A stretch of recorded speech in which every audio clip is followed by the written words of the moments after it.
Good day, everyone. Welcome back to the Gut Shot podcast. I'm Shamsul, Sam, your host here with my partner, the good old famous Syed Akbar.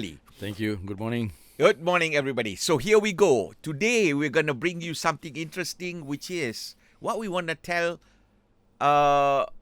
from ourselves and from everybody that we know of, that if anybody wants to have 2/3 majority in parliament, these are the things they ought to do. So that is basically where we're going to take you all on this discussion today. But before we go there, Syed, let's do a short recap of what happened at the conclusion of the Sabah state election recently. Thank you. Today we have a list of things that we would like to share with any politicians if they are interested. If they are not interested, it's up to them. There you go. But these are a list of things that we think is good for us. Yes. For us means the people, the voters, the ordinary guys. It may not be too good for the politicians, but this is how you win votes. So before we go into that short list that we have prepared, just a little bit of analysis or discussion on what happened in Sabah a few days ago. Before the Sabah polls last Saturday, our podcast, the previous podcast, was recorded on a Friday. Yes. And we did say that they are facing headwinds. They're facing headwinds. It's going to be a hung situation. We alluded to these kind of things, and that's what has happened. Actually, in Sabah, no single party won.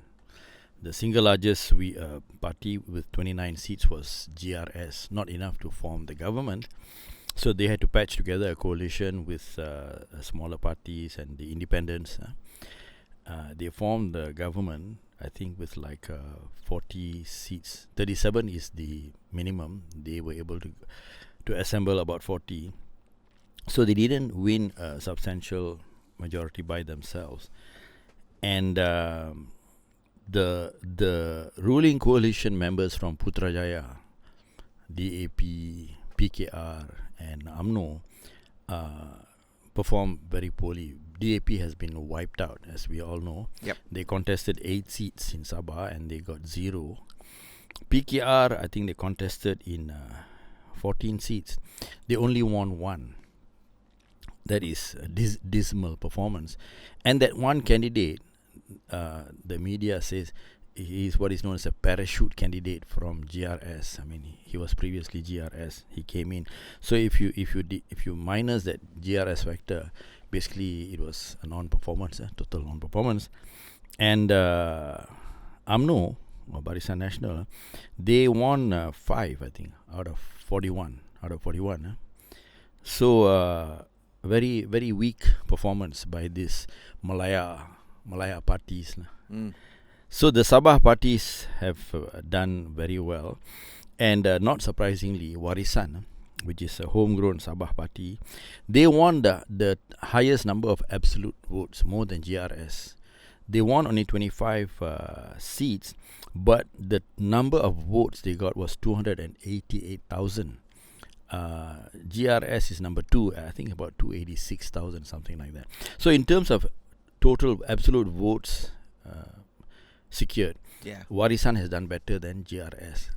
So Warisan is a strong party, and they have penetrated the urban seats in Sabah by winning them from DAP and by fielding Chinese candidates. So Warisan is now a truly multiracial representation in the Sabah State Assembly. They have candidates from state assemblymen from all the races in Sabah. Now it is also interesting to see the vote tally.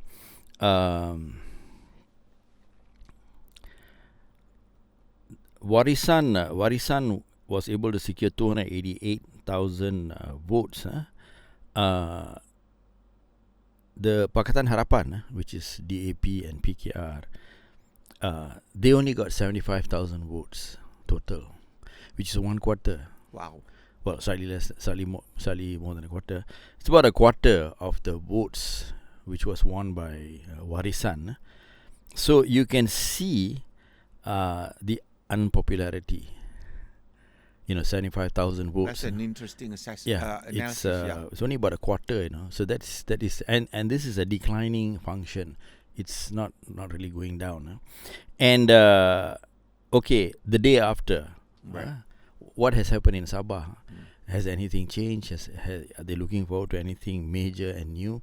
I don't think so, because after forming the government, GRS, after forming the government with UPCO and the independents, they already formed the government.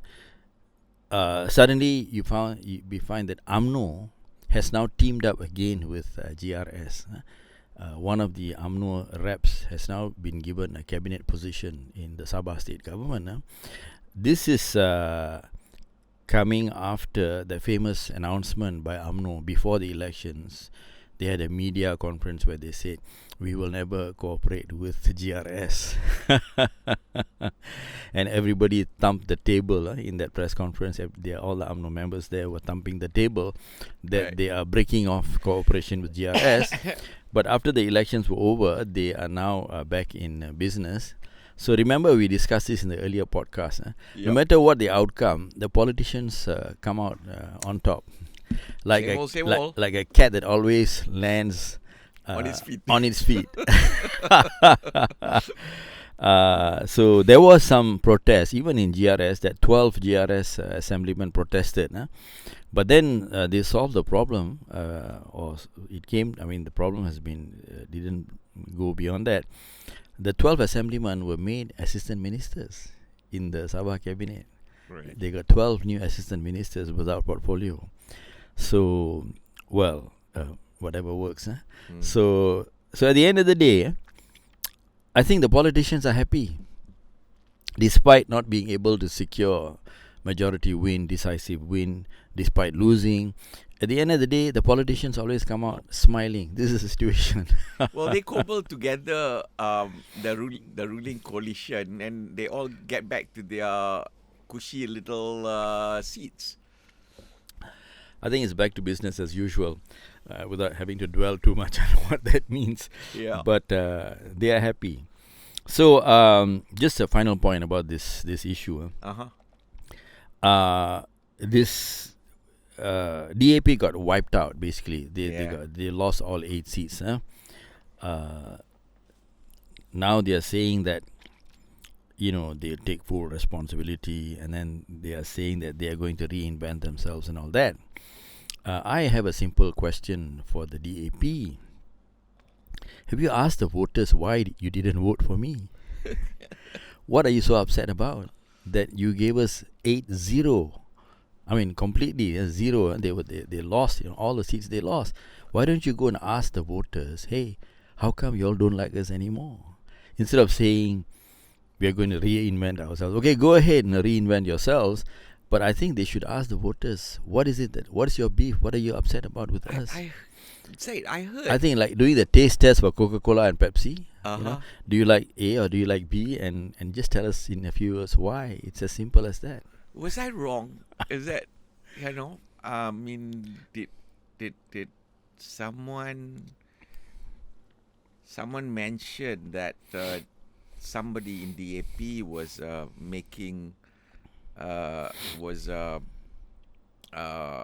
blaming Warisan for their loss? Isn't that was an interesting comment, I thought, instead. And my rebuttal to that is, hey, look in the mirror. Never blame other people. We are in business. Putting it another way, yeah, Warisan can thank DAP for their victory. I mean, these are just lame excuses. Yeah. But the question is, right. Is this a Sabah thing? Was it a Sabah phenomenon that made the Malaya parties lose so many seats? The BN, they had 14 seats in the previous state government, I think. They had 14 Dun seats. Now they're down to 6, I think, 6. So from 14 to 6, they have lost 8, Yeah. DAP has lost all their 8. and PKR2 has lost. So they have gone down the scale substantially. They have really lost a lot of support. So is this just a Sabah phenomenon, or is there a larger national phenomenon? Things that happen in Malaysia, Malaya and Malaysia. Right. Is there a larger unhappiness? That's why we asked that question. Especially the Chinese community. The Chinese community, yes, they are Sabahans, but Chinese community are a business community. They depend entirely on business for their survival. They are very much in tune with government policy, economic policies, how the whole country is moving along. And the Chinese people are aware what happens in Putrajaya, in KL, in Semenanjung affects them, definitely. So they have this larger worldview of looking at the entire country.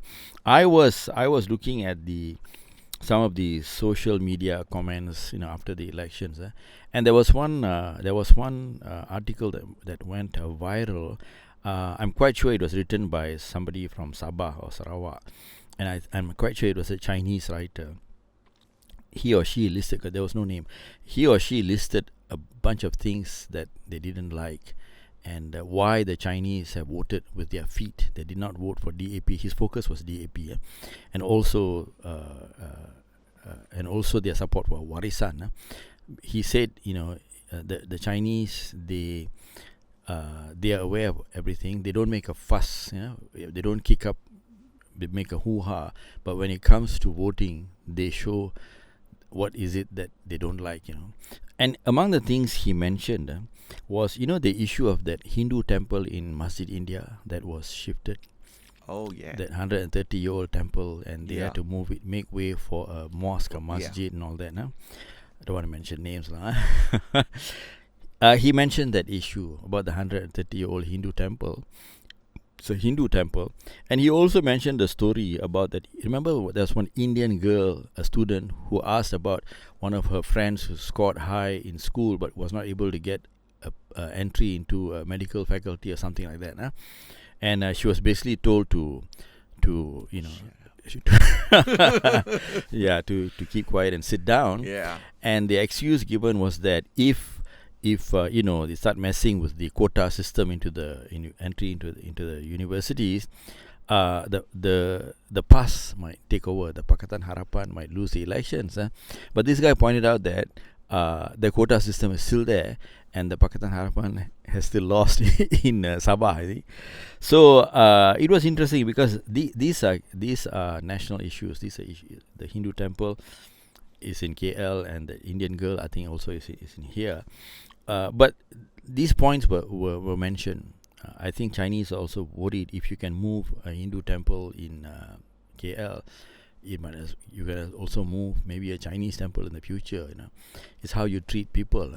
Or so you can move a church out of the way. Or church or anything. So it is minority rights. Right. People are concerned. If this is how you treat minority rights, then they are unsure. So all this has compounded. Is in the back of their minds, which has, I think, influenced how they voted in Sabah. So let's not say that everything that happened in Sabah is purely Sabah phenomenon. Not for everybody. I think what happens in the entire country also influences what happens in Sabah. And I would like to revisit this in a little while. Maybe there are other things to say. Yep. That's... you look at it, right? So, there have been some questions about whether exactly is this totally a Sabah phenomena, or is this like what we said in our last podcast, which is whether this is a foretelling of what is coming in the whole of Malaysia comes the next general election. I would say probably... my gut tells me it's about 70-30. Because why? Almost 70% is national issue, affects everybody. 30%, I think there is a very much a sentiment of what is Sabah for Sabahans and how they look at it from their state point of view. But the issues that you brought up, which is basically minority religious rights and minority rights. Minority overall, rights, period. Yeah. Yeah. And also, which includes, therefore, also meritocracy in in allocation of university places, allocation of work opportunities, and economic opportunities. I think these are serious issues that we are all facing throughout the country, irrespective of the state. I think these are the issues, and that brings us to, I mean, maybe quick cap. Maybe we should look at what happened with our parliamentary seats. Between 2008 and 2022. I mean, there is a downslide. There is a trend. There's a solid trend. Yeah. From 2008, we have discussed this previously, but let's look at just it again. recap. Yeah. 2008 was a major watershed in the country because the Barisan Nasional, which ruled since 1955, lost a 2/3 majority. They were still in power, but they lost a 2/3 majority, which they have held ever since. So that was a major shift in the political headwinds and in the political landscape of the country. And we could see that after they lost the 2/3 majority, they were still going down, and no effort was made to do a post-mortem or a proper analysis of why they lost the 2/3, and there was absolutely no change made in any of the policies which caused them to lose the 2/3 majority in 2008, as a result of which in 2013, the next election, the Barisan Nasional performed worse. They went down slightly. There was a new prime minister in between. Abdullah Badawi retired and Najib became prime minister, so there was a slight uptick for UMNO, but the BN lost seats. 2008, they had 140 seats in parliament. In 2013, they had 133 seats. They lost 7. In 2018, they got kicked out. The Barisan Nasional went from 140 seats in 2008 to 79 seats in 2018 when they were kicked out. They lost about half, and it has been downtrend. In 2022, the BN was down to 30 seats, and UMNO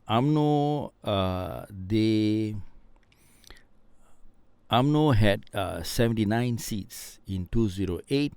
It went up to 88 in 2013, but 2018, the year that they were kicked out of power, UMNO had only 54 seats. In 2022, UMNO was down to 26 seats. So you can see the downtrend of both UMNO and Barisan Nasional. Why do I keep harping about UMNO and Barisan Nasional when the government today is not UMNO, it's not Barisan Nasional? Yeah. Well, they're still in power, they're power sharing. Well, because the policies haven't changed. Not a single dot of a policy has been changed in how the country has been run from 2008, from before 2008 to 2013, 22, 2018, 2022. Nothing has changed until today in the Sabah elections.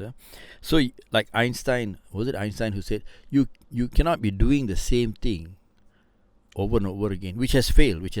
Every time you do it, it has failed. But you keep doing it, hoping that maybe just the next time the outcome will be different. I think it's the very definition of insanity. That's it. That's what is happening. No change. They lost 2008, 2013, 2018, 2022, and now Sabah. Basically, the Pakatan Harapan, the governing parties have been kicked out. DAP lost 8 seats, and they are ruling party. They are not Barisan Nasional, they are Pakatan Harapan, but they got kicked out because the policies are exactly the same. That what you said now, the insanity which Einstein defined, doing the same thing again and again. So they're going to keep doing the same things again and again and hope that maybe, just maybe, the next round they'll get a better outcome. I think Einstein will have a different view.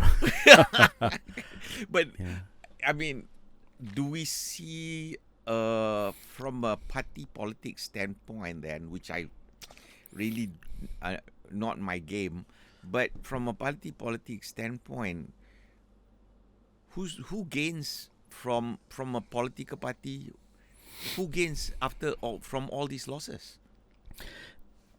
Well, the politicians seem to be happy. You know, whether they win or they lose, they seem to be happy. We have seen this now in Sabah. Those who have lost now are back in office. They are given cabinet position. Although they got only one cabinet position, it means larger cooperation because they have pledged basically to support the GRS government. So that means total cooperation, and of course that will mean a lot of benefits. Plus, the federal government is a unity government, and UMNO sits in the federal government. So of course it will benefit GRS to have a partner in Sabah who also sits in the federal government in Putrajaya. So it's very comfortable. I think they're very comfortable with the situation. The question is, what about the voters in Sabah? Because those 12 GRS Duns, state assemblymen who complain about the entry of UMNO getting back a cabinet position, they said that we have shortchanged the voters who rejected UMNO, who did not vote for UMNO, but now you gave them a seat in the cabinet. It's like, you are just like ignoring the voters' choices, But so what? Nothing has changed. That sounds very sad. Yeah, very sad. Yeah. So the politicians benefit from the situation. I have a question before we go to from taking the macro standpoint, a quick one.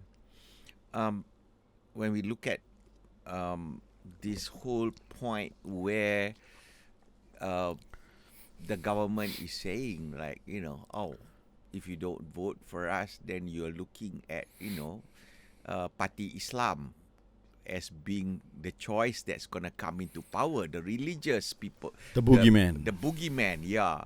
So what's your take on that particular argument? I think it will remain as a boogeyman. It's just a boogeyman because we've discussed this earlier. It is a very long shot. There's only one religious party is PAS.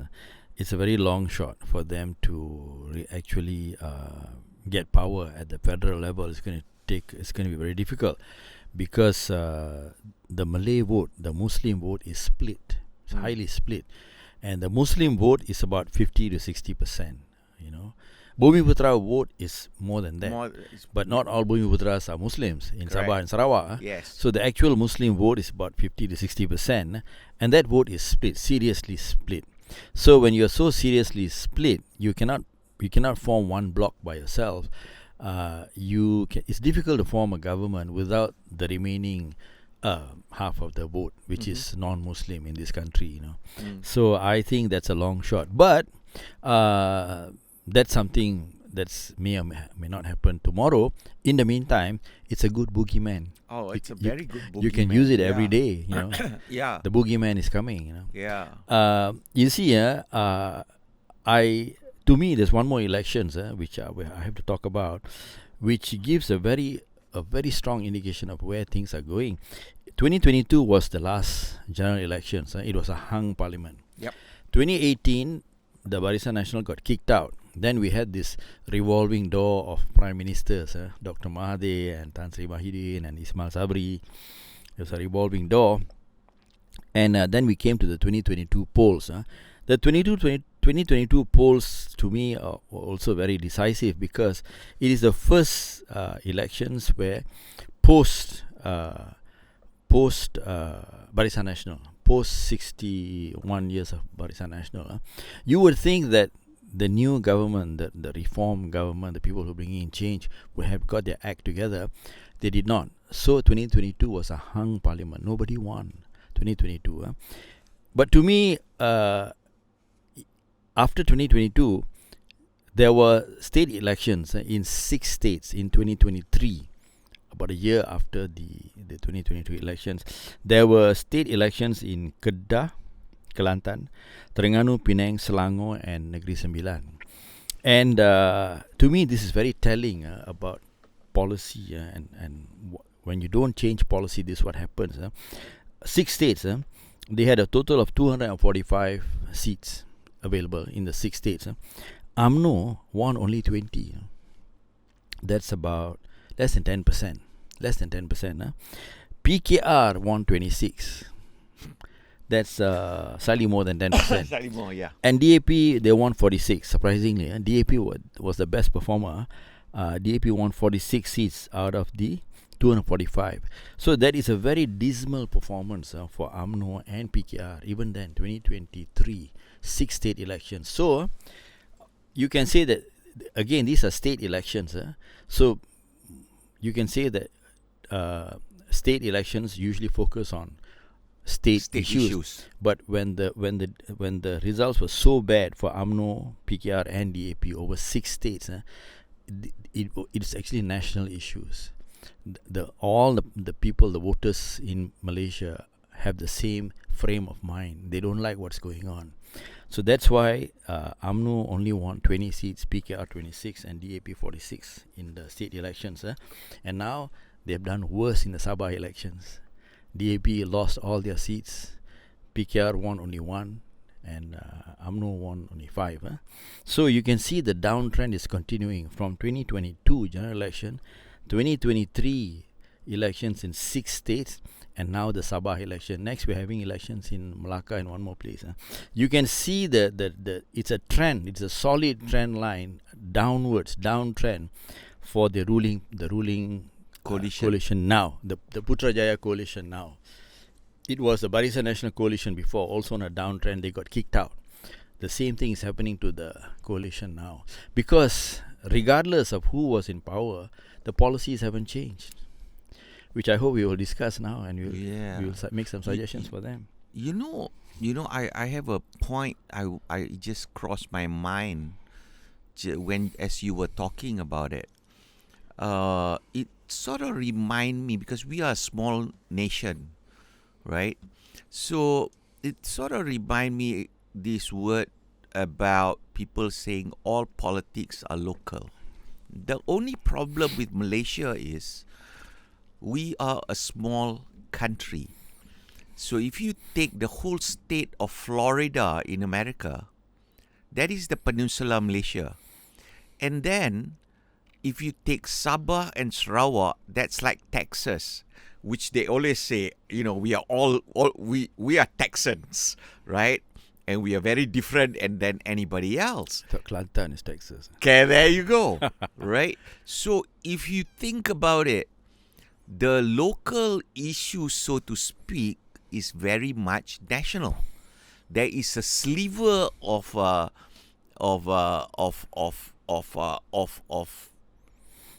state-centric issue, which is very particular, but then the national issue dominates the whole conversation. That's one.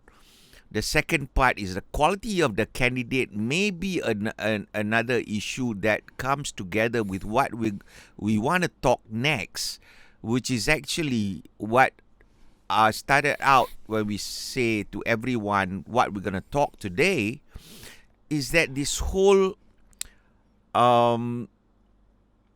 doing the same thing over and over again and expecting the same result is pure insanity. And the people is actually speaking, and we think we should voice out what we felt is the real necessity for a real change. And if you want to have power in order to have the people put you into power, maybe even up to 2/3 majority in parliament, these are the things that you have to do instead. Instead, we hope politicians and people who have aspirations are listening. Say, let's kick that off. Exactly. I mean, now they are talking about reinventing and soul searching and all that. The political parties, nobody is saying we're going to go down to the ground and ask people, what is it that you don't like?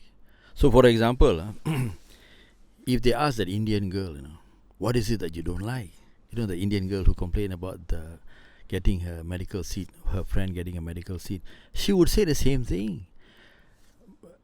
if a candidate has won, has qualified on merits, he or she deserves to be given a place to study whatever course or subject that they want to study. This is my beef. This is my complaint. What are you going to do about it? So then the parties have to decide, am I going to give you a yes answer or a no answer? It's as simple as that. If you're going to say yes, you're going to win a ton of votes, not only from the Indian community. I think even many Malay voters, they don't like all these discriminatory policies that are now like beyond shelf life. You're going to win a busload of votes, a shipload of votes. If you ask the temple people, what is it that you don't like about us? They will probably say, look, you're being unfair to us, in our temple issue. I wish you had been, more fair to us, and discuss with us and things like that. They come to a more amicable way of resolving things, If they had done that, then they would also win a busload or shipload of votes from people, and from others too, those who are not Indians. Remember, these things affect all people, not just that particular community. Sometimes people just don't like, or all the time, people don't like to see other people getting bullied. Yeah. If you see one guy bullying another guy, and then the bully comes to you and says, give me your vote, now, I don't think people will vote for them. People don't like bullies. So these are issues that they can find out easily by asking the people. I think they know. Then they have to decide, do we agree to what they are saying, with what they are saying? Do we agree with their complaints or not? Do we care or not? If you don't care, you won't get their votes. As simple as that. So how many votes are you prepared to sacrifice? Because from 2008, you don't seem to be winning enough votes to form the governments. 2008, I say you means all of them, all, regardless of which political party. 2008, they lost a 2/3 majority. 2018, they got kicked out of power. 2022, hung parliament. 2023, 6 states lost. Now in Sabah, the results have come out. And all the ruling coalition has lost. So it is as simple as that. You want the votes, you have to listen to the voter and say, what is it that you don't like, or what is it that you would like me to do for you? What can I do for you? This is the question that they are not asking or delivering. And then, of course, the boogeyman issues. The boogeyman issues don't work. As the guy said, the commenter said in the which I mentioned earlier, the boogeyman was that if the quotas for university entry are removed, then the past boogeyman will come in. If they and then the PH will lose the elections. But the commenter said, but you have lost now, and the quotas are still in place. So meaning it doesn't help you. It makes no difference whatsoever. You're still losing the vote. It doesn't help you, and you're talking about things that are not relevant to the people anymore because they didn't vote for you. You lost. You keep repeating the same things, but you lost the vote. You make a very fair point in that nobody really goes to the ground and listen to the voters and their grouses. Nope. They pretend to come to see you in functions and settings that they stage, and they talk, but they don't listen. And they think that is the best for the birds, the bees, the whales, the elephants in the jungle, and maybe for us too. Yeah. And they think that's the best, the only solution. Well, I have a list here of things that which I think if the political parties, if they give a hoot, if they don't want to listen to this, if they give a hoot, if they don't want to listen to this, it's up to them. Yeah. You know what we said last week? Make my day. Make my day. If you don't want to listen to us, you go ahead. Go ahead. Yeah. Go ahead. Make my day. You'll get kicked out. This is the season of getting kicked out. So here's a little list of things which I think the Okay, regardless, you give us your list. regardless which political party if they do this, I think they can win the elections. They can win 2/3. Maybe they'll be in power for a long time. And these are things which we have discussed before, which all Malaysians know about. Number one is the term limits. On the Prime Minister, which we discussed last week, I think. Term limits. Put term limits on the Prime Minister. Not more than 2 terms. I would like to rejig the whole thing. Either make it a shorter term of 4 years and limit it to 2 terms, or make it just 1 term of like 6 years. That's it. Or like Indonesia, I think 7 years, or Philippines, just 1 term. You cannot go for 2 terms. Bottom line, I mean, those are major changes in the constitution, things like that. Bottom line is you have to limit the term. Term limits. Tenure must be limited. So 2 terms is a good idea. You implement that. Change the law and restrict the tenure of the Prime Minister, the Chief Ministers, the Menteri Besars, the members of Parliament, and the members of the state assemblies. You can only run for election, and if you win, only 2 terms. After that, you are retired. Bye-bye. They all get a pension anyway. Should we talk about the pensions that they get? So that's item 1, on our bucket list. Everybody knows this. They have been talking about this too. Yes, we will. But nothing has moved. This is something that they have to do it ASAP. This is urgent.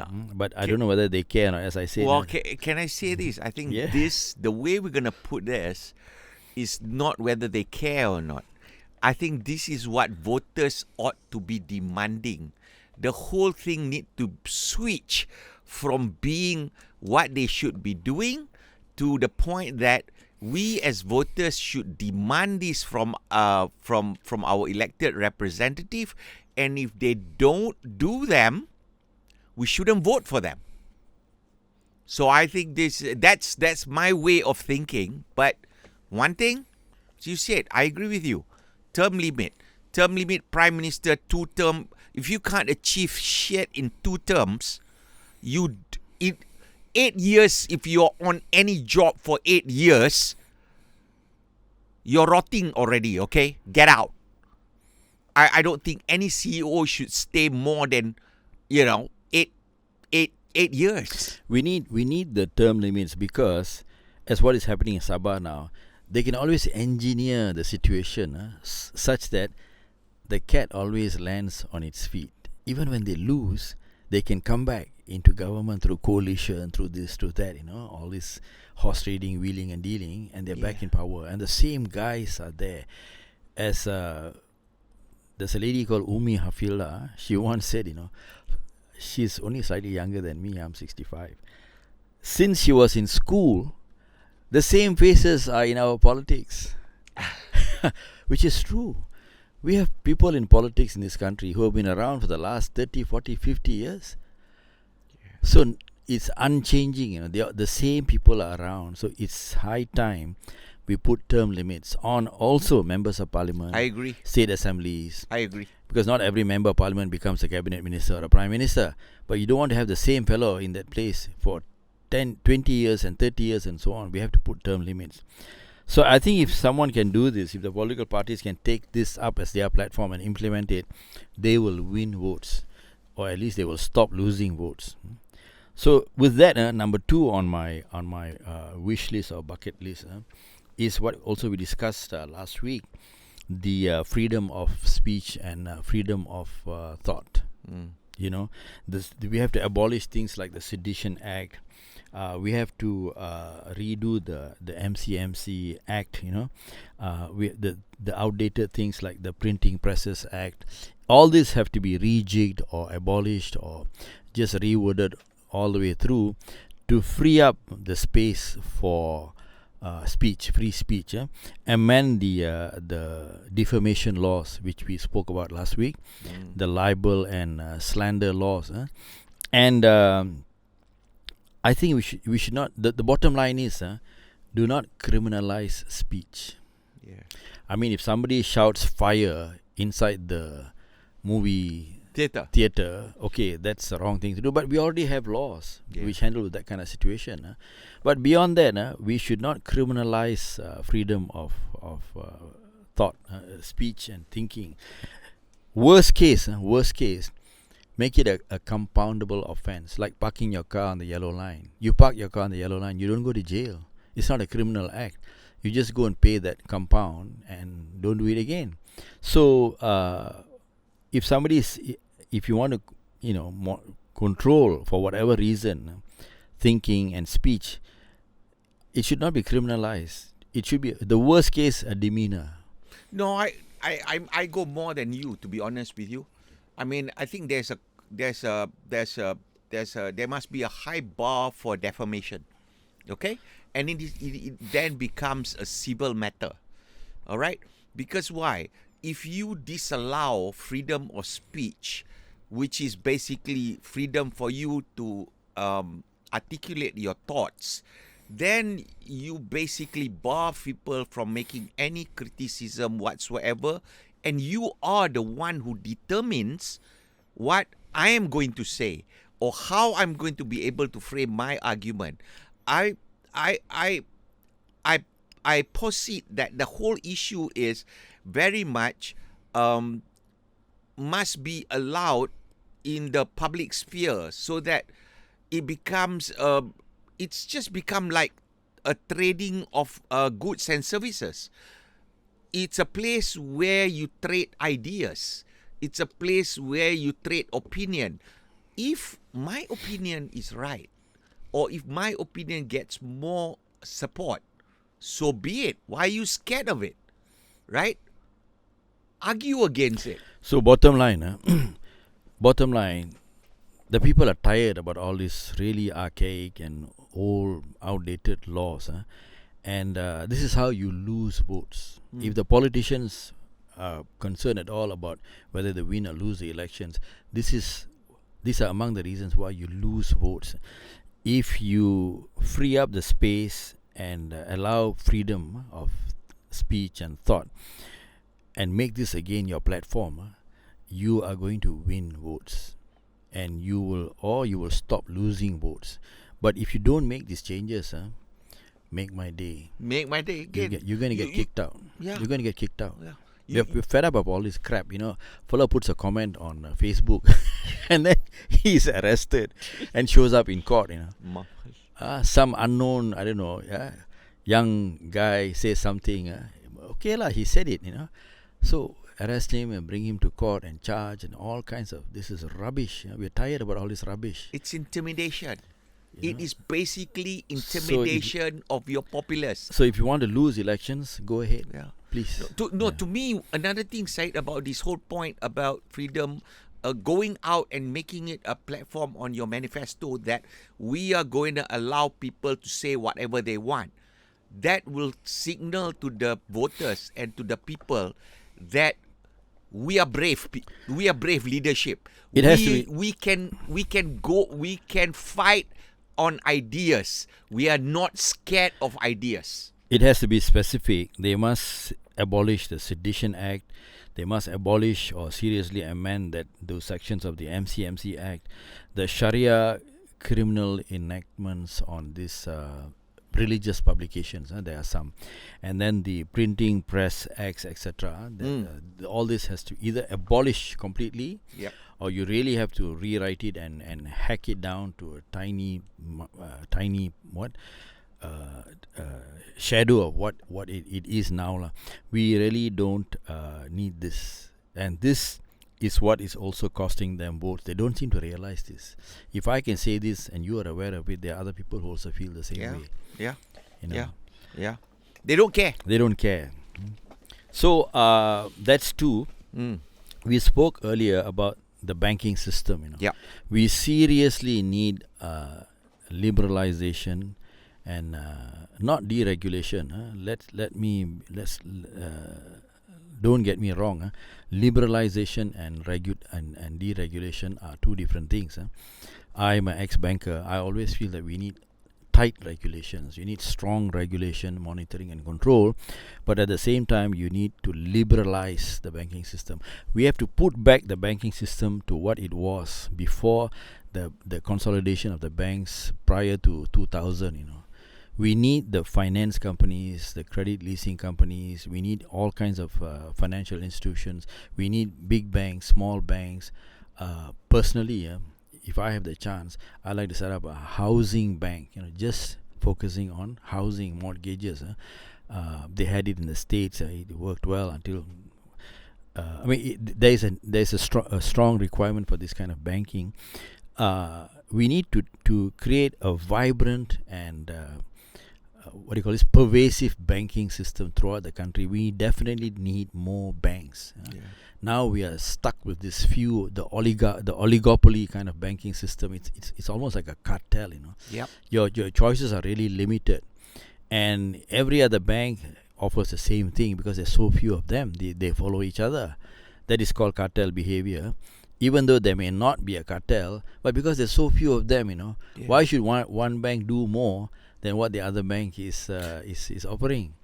Because the consumer doesn't have much choice. And we must talk about the along business, because we have restricted the banking industry since the consolidation in the early 2000s.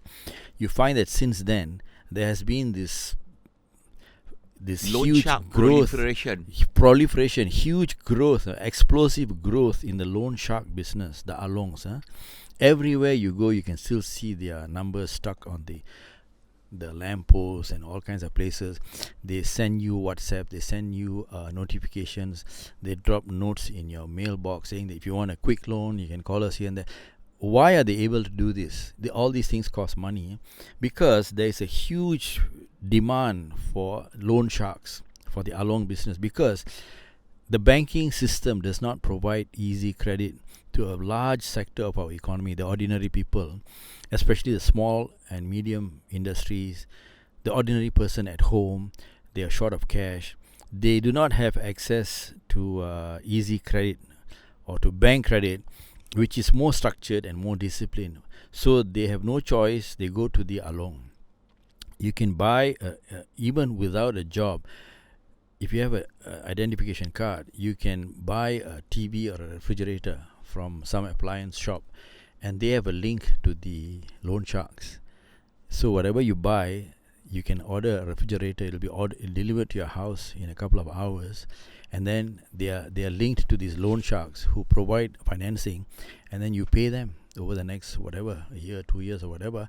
So the loan sharks are very much integrated into the economy, and the loan sharks, they are charging about 18%, 25% interest a year. So they are impoverishing poor people. Rich people rarely go to loan sharks. Those who go to loan sharks are the poorer people, the so-called B40s. So they are impoverishing the people who are already poor. You pay 18%, 25% interest on your loan sharks to loans. And then loan sharks don't pay taxes because they are illegal operators. And the guesstimate is this industry, the loan shark business in Malaysia, is multiple billions of ringgit.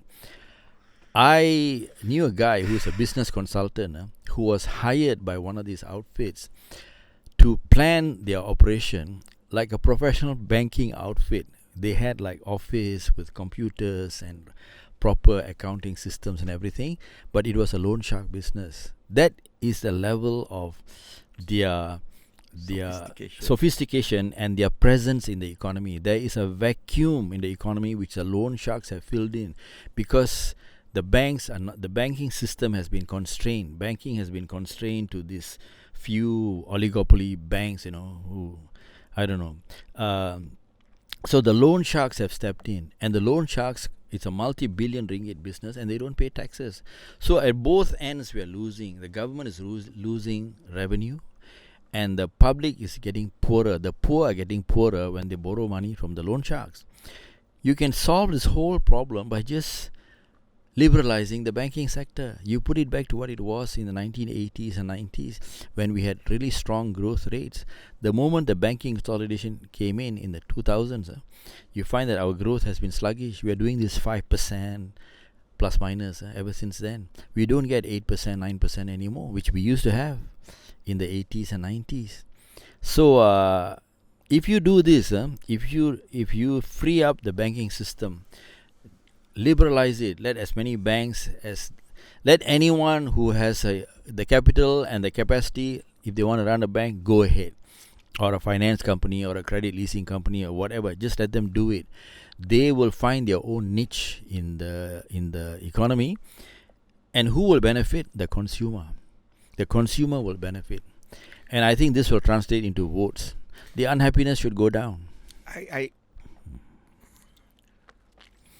think I want to add on this point why, for me personally, as somebody who started out in small and medium enterprise, SMEs as they call it, why this is so important for a nation, and why this has never been talked about at all by anyone in our government ever since that consolidation happened. Okay, number one is because they don't really understand economy the way it should be understood. The people who are running our nation and the people who are running and making economic policies are all parachutists. They don't have a clue. They don't have a clue. They've never started any businesses in their entire life from the very beginning of how somebody go and sell and buy and sell to consumers, and how you need to finance your businesses from small and up. Now, secondly, we all must understand that the biggest employer in any economy are the SMEs. Exactly. Okay? You're right. It is not the big corporation, it's not the stupid GLCs, okay? It is the private sector SMEs that are employing 80% of our people, and that's how you get high growth, and you get double-digit growth when you are running it on full cylinder. Okay? But if you don't have access to capital, because you've consolidated all this banking system and you've eliminated regional, even local banking system and specialized banking institutions that we used to have, they understand the business on the ground. They know the SME that has just started. They go and learn. The branch managers learn what your business is. Who are you selling it to? Today, they no longer exist in Malaysia. They don't know their customers actually, and they don't care, right? Because they have this godlike power at HQ. The right word is God. Yeah. You use the right word. God. Yeah, they've got this godlike power, and there are only 5 or 6 gods out there. You have to worship them. Right. So they really don't care. And I think from a national policy standpoint, I want voters to really understand this is where you get employment. So when you don't create this basic fundamental necessity in order to create employment, and then employment that create further growth, that's why we are in the state we are in today. The average voter, they wouldn't understand that there's an oligopoly in the banking system in this country. I doubt any of them will know that there was a consolidation of the banking system in 2000. They will not understand all this. What they do understand is that they are poor, life is difficult, they want to get some financing, it's very difficult, they don't qualify most of the time. And then they also do not understand, they really think that the along, the loan sharking business is part of the landscape in the country, that this is how things are done. If you can't get a bank loan, you can go and talk to the loan sharks and you'll get a loan from them. They really think that this is it. We have no other choices. So the loan sharks benefit from that. People most people, they do not know that there's a reason why the loan sharks exist. But having said that, life is difficult for them. When you pay a loan shark, as I said, you are paying 18%, 25% interest a year. You're already in the lower income bracket. You're already poor, and you become poorer. So people are constantly suffering, trying to make their ends meet. They're always out of pocket. When it comes to the middle of the month, end of the month, they're already out of pocket. So they cannot analyze like you and me are analyzing now because of the oligopoly in the banking system. The rise of the loan sharks who are filling up a vacuum and things like that. They are not able to analyze all this. They don't understand all why they know. All they know is that my life is difficult. So as long as this thing prolongs, that's how long that the politicians are not going to get the votes, because people are unhappy. People are facing hardship. So they will not vote for you. They will keep changing their vote, which I think is a very good thing to do. So but do the politicians care? Or is is it on their priority list? Where will they put this? On the back page? Or do they even bother about it at all? I've never heard anyone. Are they laughing talk at about us it. now? Are they laughing at us now as we're talking about this? Yeah. Are they laughing at us? These guys are idiots. They don't know what they're talking about. Yeah. This, I think this is where the politicians are at. They don't care. But this is a real issue. The ordinary people do not know anything about oligopolies, oligarchies, whatever. They do not know. All they know is that life is difficult for me. I have to make that payment. They have to pay through their nose. But what to do? This is how things are in this country. May I add a bit why they don't know? They don't realize that this particular one issue alone is costing them creation of jobs. Hundreds of thousands of votes. Yeah, creation of jobs. It's costing them growth of jobs. It's costing them actually growth of the small businesses that can actually expand because they have access to further loan to grow. Therefore, you get bigger salaries. All right. So all this cascade down. And then what happens when all of these are non-existent? You got no jobs. You got no businesses that you can go and find jobs. You get your salary stagnate, and then the government say, I'm going to give you a minimum wage. Which is my next point, exactly. You see, again, these people, the politicians, they're blind. They cannot connect the dots. 2018, Barisan Nasional got kicked out. They lost the elections, lost political power after 61 years. Two major things happened before that. In 2014, the BN government at that time imposed a GST of 6%, which killed the economy. It killed the economy. I mean, I was running, my wife and I were running our family business, our jewelry business. Yeah. We saw how business went from almost to zero, And we were, Masjid India in KL. Yeah. I remember your shop. Is the most popular retailing place in KL. The rentals there were very high. In no time at all, shops were closing, and the owners, the landlords, could not find replacement tenants. That was how bad things became. The famous Maideen supermarket, they were in business for over 60 years. They made their first losses after the GST was imposed. I remember that because I knew them quite well. They were neighbors. So the GST killed the economy. In Nilai, the previous Menteri Besar Negeri Sembilan, who's now our foreign minister, Tok Mat, they call him Tok Mat, isn't it? Muhammad Hassan. They developed Nilai as a industrial and that famous Nilai Tiga commercial center, where you have all these people who sell textiles and carpets and all sorts of things in Nilai. A lot of Malaysian businessmen, including our immigrant Pakistanis and Pashtun people who are there, they run a lot of businesses. It was very vibrant, until 2014. People used to come by chartered buses from Kedah and Johor and places like that. They will come in multiple buses, chartered buses, just to shop in Nilai Tiga. They'll arrive in the morning, they'll shop the whole day, then the evening they'll go back. That is the kind of business that was going on in Nilai Tiga. It was so successful in Negeri Sembilan. After 2014 GST, that business died. and it is shut down until today. I live within 1 kilometer of Nilai Tiga, my present location. So we go there often to, for whatever we need. There are some other shops there. But that place is dead. It died in 2014. That happened in 2014. And they lost the elections in 2018. UMNO BN lost elections.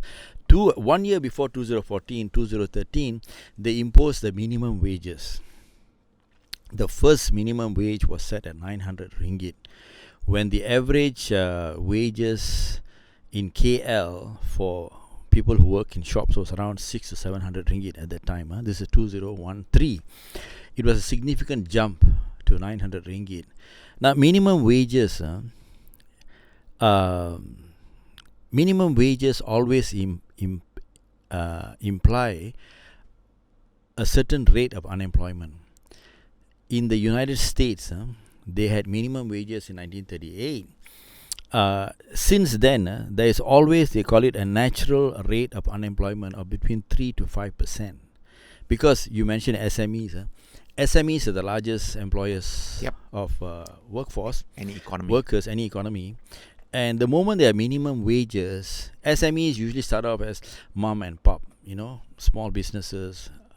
Father and mother, husband and wife will try to start something, and they might employ 1 or 2 people. They are bare bones, they are really shoestring operations.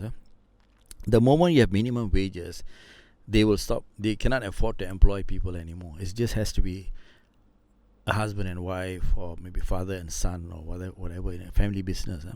So they don't take in as many people. So unemployment naturally goes up when there are minimum wages. So when the minimum wages was set at 900 ringgit in Malaysia in 2013, 12 years ago, the gig economy started slowly because people were not getting jobs, because small businesses, sundry businesses, could not afford to employ, like 3 workers, 5 workers. I remember in my business, we used to have like between 5 to 7 staff. But after minimum wages, we had to cut down, because we cannot afford to have so many workers at higher minimum wages. So we lost staff. Then 2013 was minimum wages. The other effect of minimum wages, it sends prices up. There's always inflation because of minimum wages. So when they set the minimum wage at 900 ringgit in 2013, prices jumped, prices moved up. So whatever gains you think you made by giving minimum wages to the workers was lost, it was eroded by the increase in prices. It's like a dog chasing its tail, it just goes on and on, So 2018, they lost the elections. It didn't help the government of the day at the time win elections, despite imposing minimum wages in the country. I'm not saying that you should not have minimum wages. Well, I'm not for it. All right, let's be honest. I don't agree with it. But you should have a mechanism where the market decides. That is and it must be tied to productivity. You can work out some indexing method where the market, the industries can look at the productivity and the indexes. Then they can sit and agree on what should be minimum wage or whatever. They have a strong input, and then you move it from there. It cannot be arbitrary. Some politician who does not know anything about what you said just now, even know how to open a business, suddenly they make a pronouncement, we're going to raise our minimum wages. Today, since then there was 900 ringgit minimum wages in 2013, it is now 1,700 ringgit. And a recent statement was made saying that if the economy performs well, we are thinking of raising the minimum wages. This is like waving a magic wand, So each time you increase the minimum wages, unemployment goes up. Today, and then the next day, the prices go up. The next day, the Minister of Human Resources, I can't remember his name, he made a statement. He said, I want to remind the employers, do not use the minimum wages, now it's 1,700 ringgit, as an excuse to hire university graduates at this rate. Which means you should pay the university graduates higher than minimum wages. You cannot make a statement like that. It's a nonsensical statement. Because the reality is now, the economy's growth is debatable. To me, it's sluggish. there is unemployment. There is unemployment among graduates. We have a gig economy. They are saying about 3 million people are involved in the gig economy. If you ask me, my definition of gig economy is unemployed people. Yeah. A gig economy means unemployed people. They can't find jobs. So you go do this food delivery or whatever. Okay, in some places like in Kuala Lumpur, busy is the capital of the country. A guy delivering food may make enough money to feed himself and his family. Yeah? But what if you are in Batu Pahat or Arau or in Lahad Datu? Can you work in a gig economy and feed yourself and your family? There's not much activity going on there. So to me, a gig economy is just an excuse, a different way of saying we have so many of these people who are they're not employed. It's not full-time employment. They are freelancers. They are living hand to mouth. Yep. I don't consider them a part of the employed people. No, they're not. So all this is partly also because of minimum wages.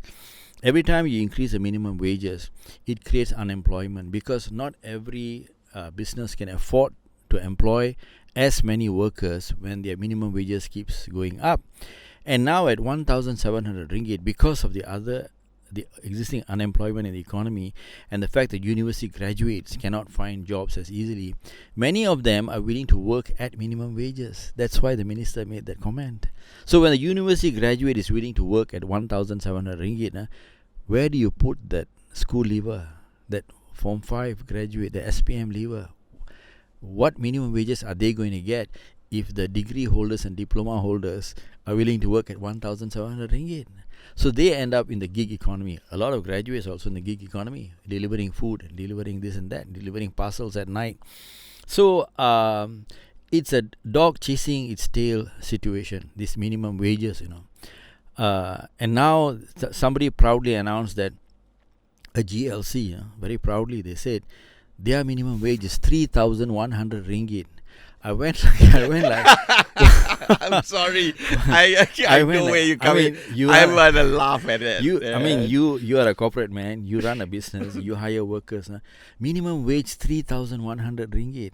That is above university graduates' salary. But that's what they said so proudly. We are our GLC. Our minimum wage is 3,100 ringgit. Apparently, there's two of them in the country. I don't want to mention names. Why not make it 5,000? That's a nice round number. I don't think they know what they're talking about. They don't know what they're talking about. They absolutely have no idea what they're talking about. It definitely pushes prices up. So whatever gains you make in the minimum wages, whatever gains you think minimum wages bring, it is neutralized by the increase in prices. So 2018, despite 5 years of minimum wage, they lost the elections. 2022, despite the minimum wage going up, it went up. I think after 2018, it went up. I think it's 1,002 or something, because 1,007 is the latest one. It is fairly recent. Minimum wages went up, and 2022 was a hung parliament. 2023, they lost 66 states elections. They were wiped out. Minimum wages does not help politically. And does it help the people itself? It's, as I said, it's debatable, and as you said, the prices, they move up, so it negates all the benefits that you think are there. It's cancelled out, neutralized by the increase in prices. Prices will always go up. I would rather that wage incrementals be very closely tied to productivity, to output. That will not only be more fair, it will avoid inflationary effect. Let me put it this way then. I want to expound on what you say, so that it's clear why. I think you and I do not agree on minimum wage. I'm absolutely, I don't know, I can't speak on your behalf, but I am totally against minimum wage, and I'll tell you why. There are better ways of computing it. There has to be. Well, here's where I'm coming from. Okay. Here's where I'm coming from. That's exactly where, when you look at economies, small SMEs, right? As you rightly put, the first SME is going to be that makcik who opens his her nasi lemak warung out there with her daughter, and sell it to you. And when it grows a bit bigger, okay, I'll hire another assistant. Okay, now, even when I started my first business, 100,000 ringgit paid up capital, I had 3 persons, including myself, and we built that company over a couple of years to the point where I had 5, 6, and right up to double-digit number of engineers.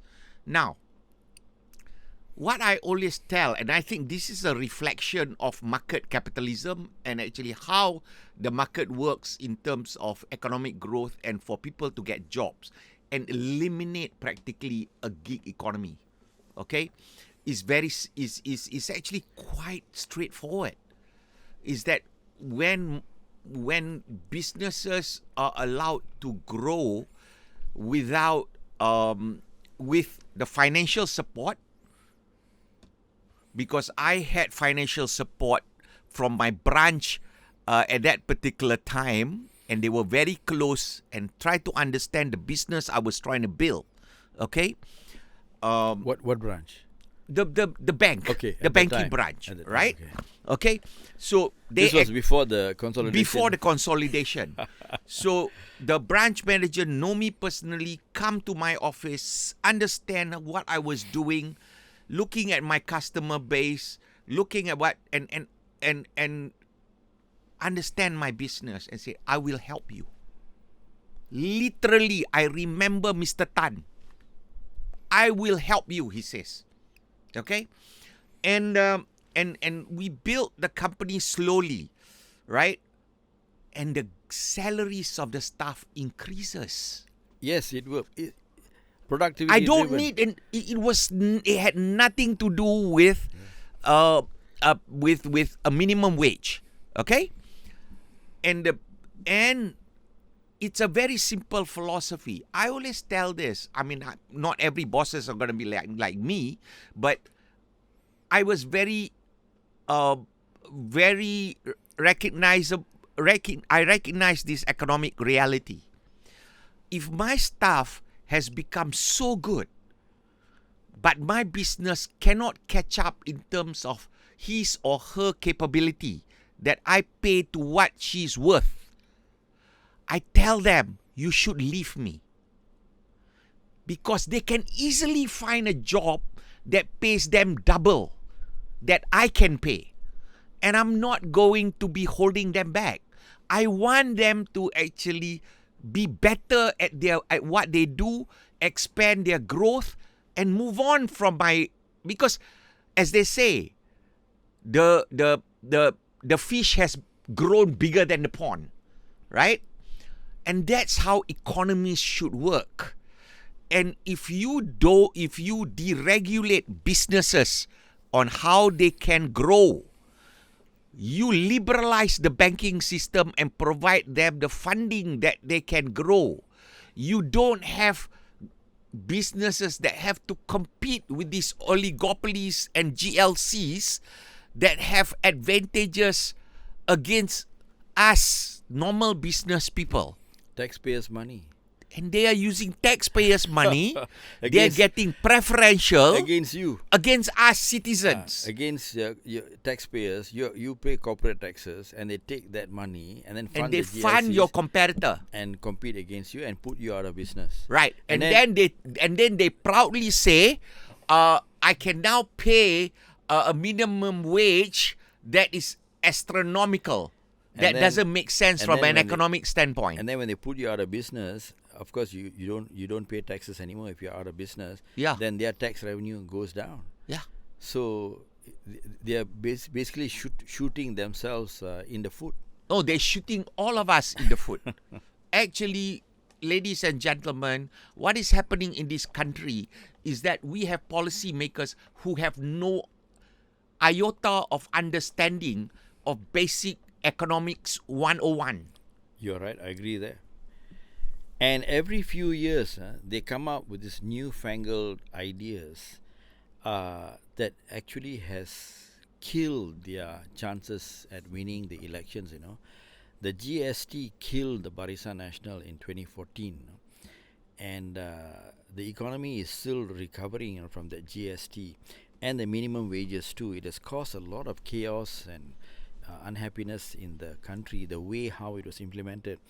And there is another killer event taking place in our country now, killer event for the political parties, the E-Invoice. The E-Invoice, I think, is it is there coming in. It was postponed, but I think the E-Invoice is something that's going to happen. This is another thing that is costing a lot of trouble and problems and difficulties for businesses. You have to everything has to be done through this E-Invoice system, meaning all your billings. I have a friend who runs an NGO. He had to hire extra staff dedicated to the E-Invoicing system, because if you make a mistake, it can cost you a lot of trouble.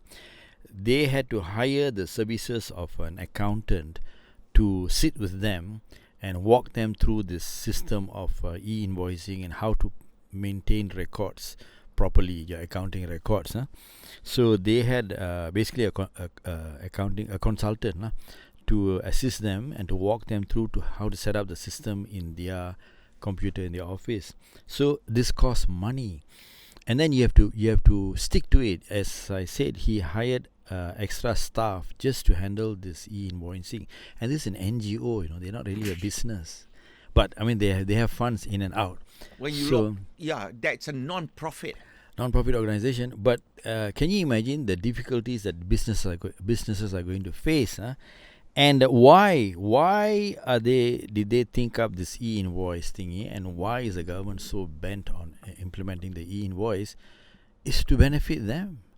They say because it's going to improve the tax revenue, tax collection, because the E-Invoice, everything is electronic, and it'll really expand or reach very deep into the economy and collect as much tax revenue as possible when you have E-Invoicing, because your invoice goes to the income tax department.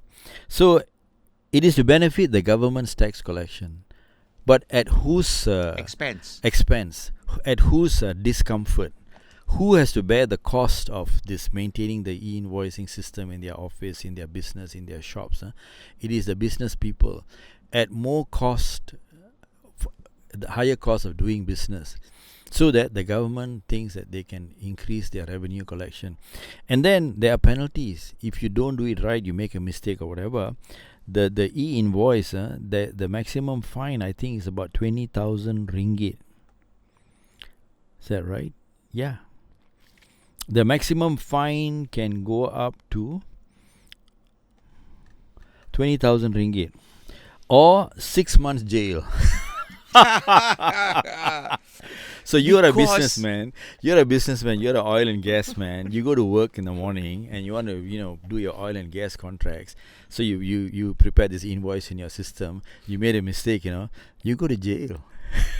Not just that. I think they want to create also. So just like probably people while I still have the thought, thinking, you think something wrongly, you said something wrongly, you wrote something they didn't like, you go to jail. Your thinking is criminalized. You're a businessman, a guy who makes things happen, who deals in products and services. You made a mistake or you goof up, you go to jail. Can we, I mean, since you are there, I think the segue through two things, actually, which is, I think, quite linked: taxation and corruption, right? Okay, I want to say a bit to taxation first, because corruption is a form of taxation, if you ask me. Okay, it's an illegal form of taxation, but I'm going to go to the legal form of taxation first. Okay, when Donald Trump passes his so-called big beautiful bill, the biggest reason he wanted to pass that is because that allows for the tax cuts that he initially put in his first term. Okay? Now, do you know that in the early 20th century, no American paid income taxes. Zero income taxes. And their economy was growing and grew. They only imposed income tax when? World War. Because to fund the war. Okay? Think about this. I'm the father. I have to say my wife doesn't work. I give her amount of money for her to go and buy stuff. I pay for the house. I give money for my kids' school and their food, whatever. I have to pay it within what I earn, right? That's my revenue.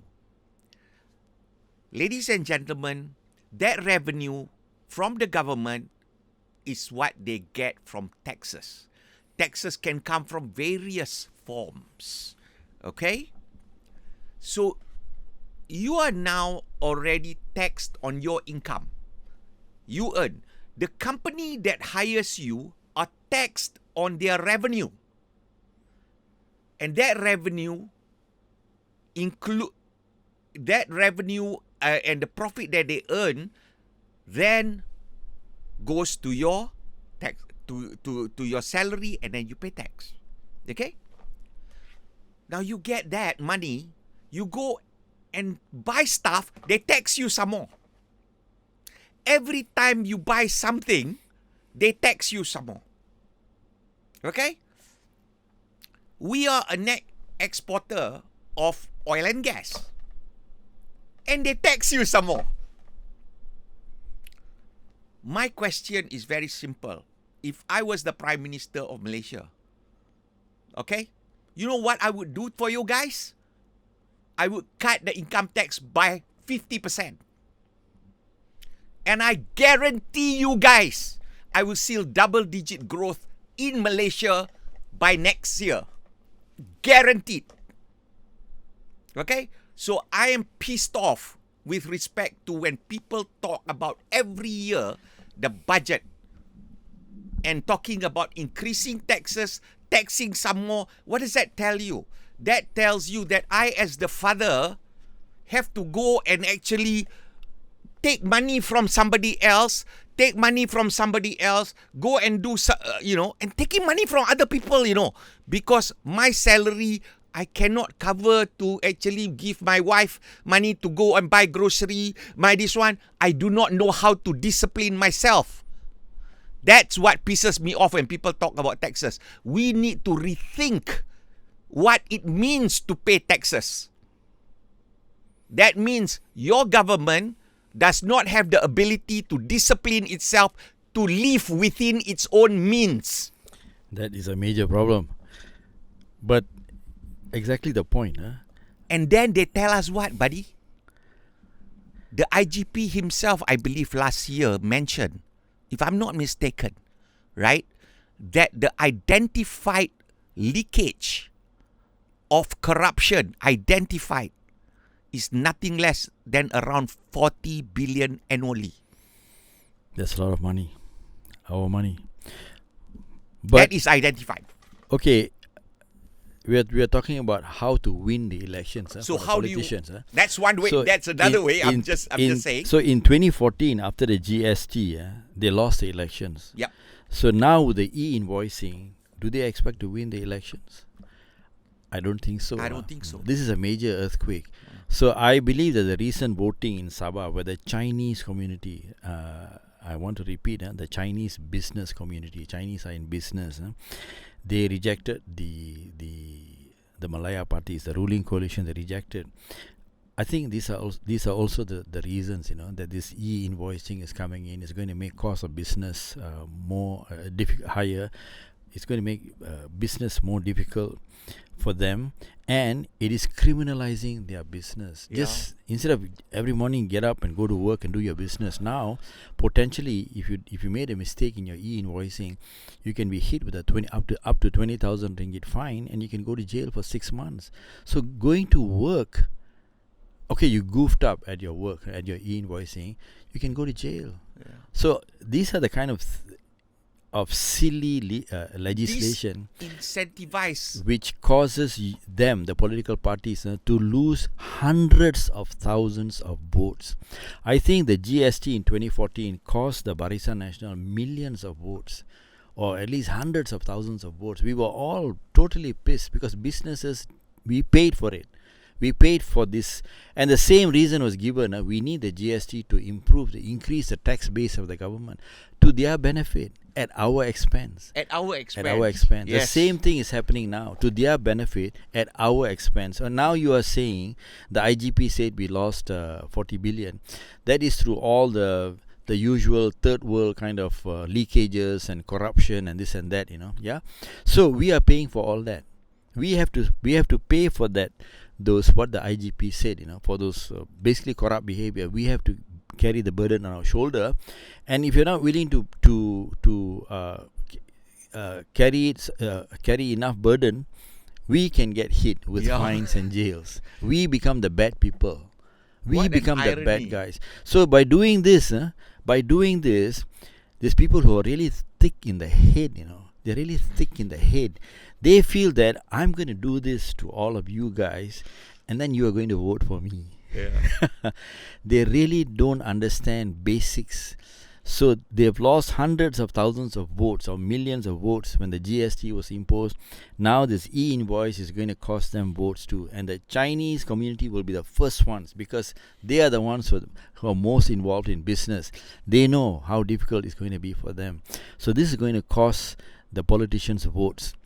Do you think they'll care or they'll listen to what we're talking about? I doubt it.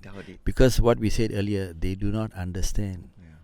They do not even understand how to operate a burger stall, as you said, about hiring people, whether the machi and her daughter can afford to hire a worker because of minimum wages. They do not understand all this. They have no clue. They just bungle along. And they expect to win in the elections. I think they are living a very short... Their 10 years are going to be limited anyway. I think you are... I think your thesis is... We've been friends a long time. Your thesis has never been wrong to me for as long as I know you, right? And I think the trend, the trend is going to show it, and they don't realize that actually the cascading effect. I mean, when they talk about e-invoicing, right? The normal folk on the street doesn't understand. No one understands. They don't understand. They don't understand. But the end result of it is gonna be prices go up. Prices go up. Less jobs. Therefore, less wages to be given out.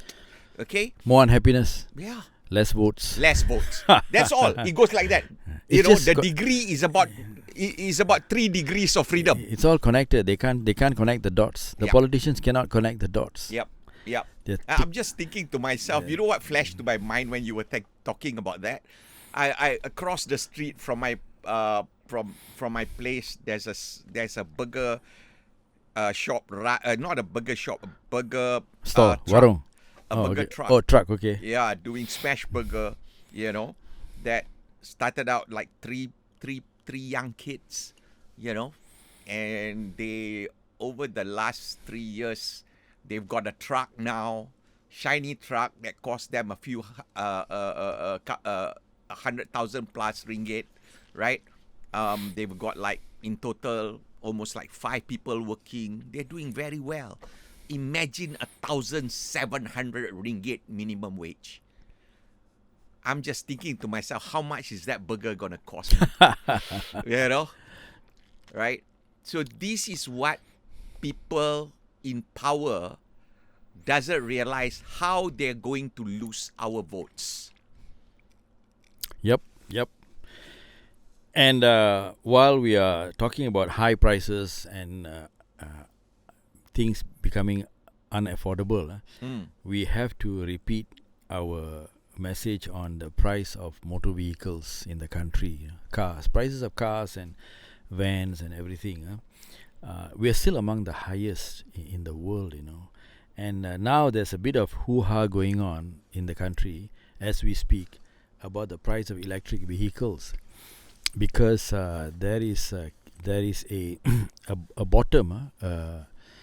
Normally you have a ceiling, but there is a bottom price, base price of 100,000 ringgit, I think, on electric vehicles, imported electric vehicles. And imported electric vehicle cannot be sold below that price.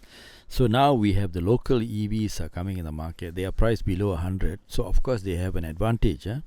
But there is a lot of discussion going on because the EVs that are local, you see the imported EVs, even the lower end ones, their mileage is, within the range of EVs that are sold internationally. I think they go out in excess of 400 kilometers on one electrical charge.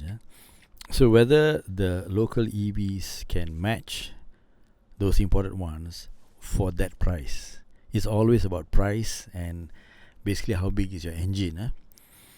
If your car is 1000 cc and it costs X, whereas the imported car is 1500 cc and it can be sold for the same price, so you're being shortchanged, isn't it? Yep. So that's the kind of comparison people are making.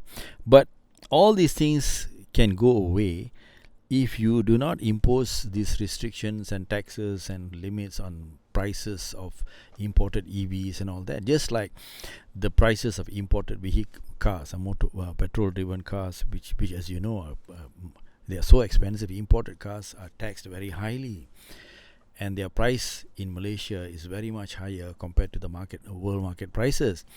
And because imported car prices are elevated artificially, we do not know what is the real market price, the real market of locally manufactured cars, because there is no comparison. Because the imported cars are taxed so heavily, you do not know what would be the real price of a locally produced car if there were no such high import duties and taxes on imported vehicles. There's no comparison. But bottom line is, we are paying through our nose. We are paying very high prices for cars and now electric vehicles. So this is another issue that has been outstanding for a long time. Now, as we mentioned earlier, the ordinary people every day when they wake up, they do not know all this about duties on imported vehicles and the EV restrictions. They may not be fully aware.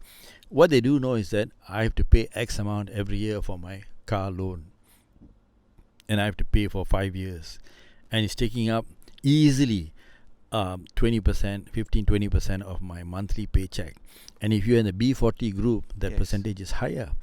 And we have not calculated your monthly petrol bill or your electric EV charging bill, your monthly tolls, your service maintenance. We have not factored all that in yet. So easily say about a quarter of your income, especially for the lower and middle and lower income group, goes towards maintaining your motor vehicle. And in this country, especially in urban areas, without a car, life is very difficult, extremely difficult. Your nearest convenience store where you go to buy your loaf of bread or your half a dozen eggs or whatever is easily more than a kilometer away. And in this weather, 89-90 degrees Fahrenheit, and in the rainy season now, you cannot walk. In London, yes, you can walk 1 mile, 2 miles. It's enjoyable.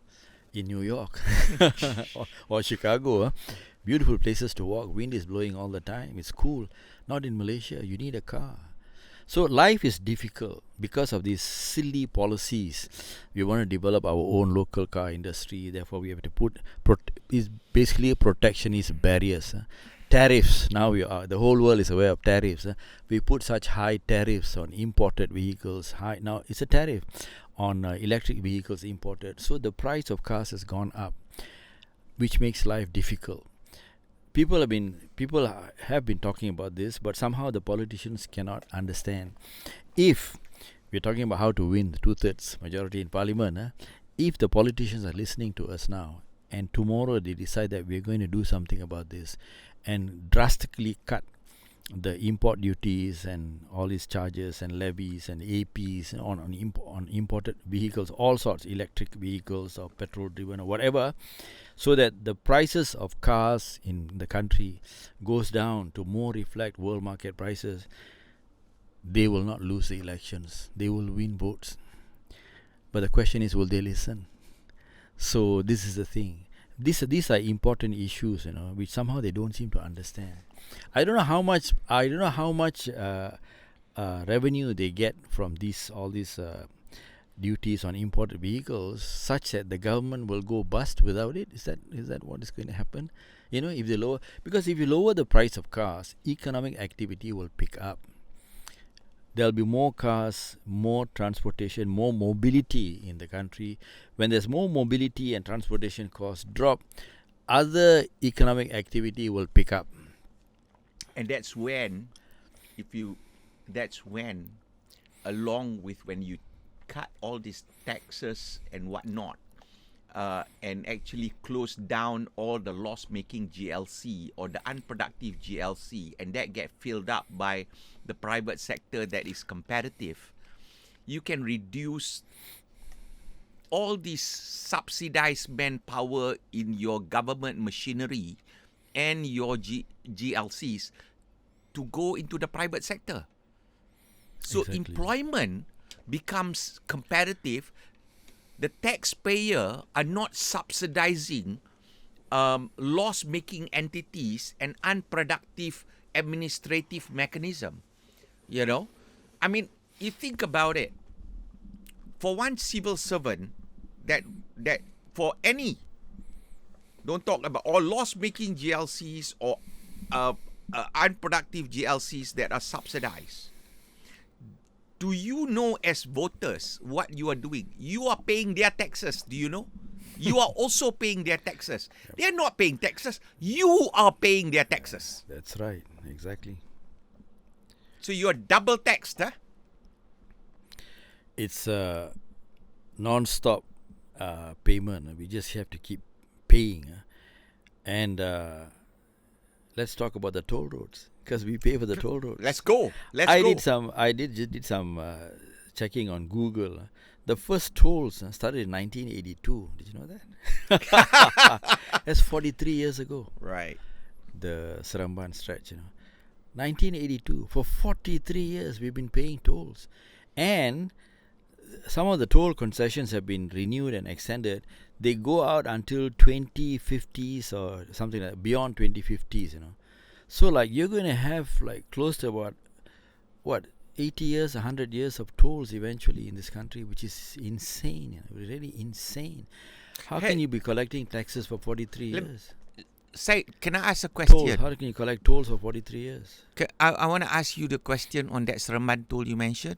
Did the toll price reduce? There have been some reductions lately. I think there have been some reductions, but they are politically driven.